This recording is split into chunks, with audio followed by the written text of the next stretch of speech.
Have you ever seen Coco Gauff this fired up and animated? She would yell to the fans, "This is my SHIT." And if I had to translate that, that means Saturday afternoon, Coco Gauff is going to win that championship.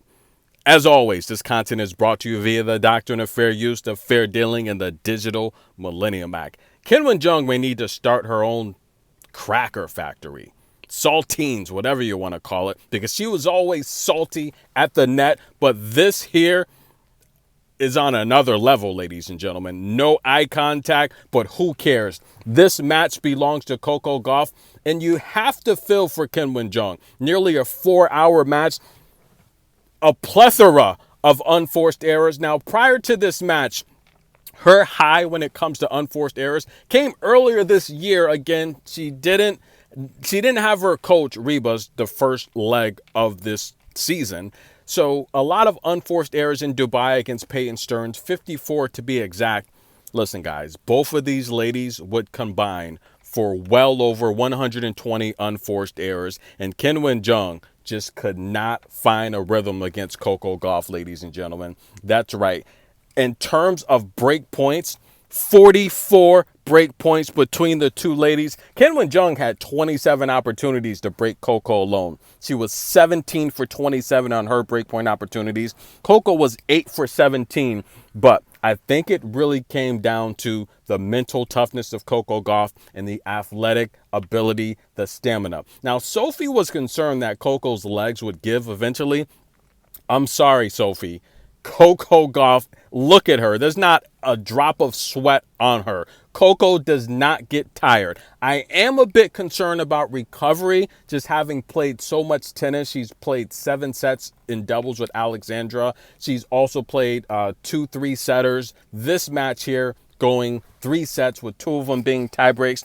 However, Coco Gauff would still win this match despite giving Qinwen basically 3 free service games. If you take away Qinwen's 4 double faults, Coco Gauff still gave Qinwen 2 free service games with 15 double faults, only 2 aces. Coco struggled to get her first serves in play, only 56%. She won 58%, lost 65% of her second serves, but she stepped up on the second serve, winning 61% of Qinwen's second serve. And overall with this match, I think Coco defended the net. Now, this is my advice to any upcoming players coming up in today's WTA tennis scene. Continue to work on your craft, perfect your game, and add new additions. Work on variety.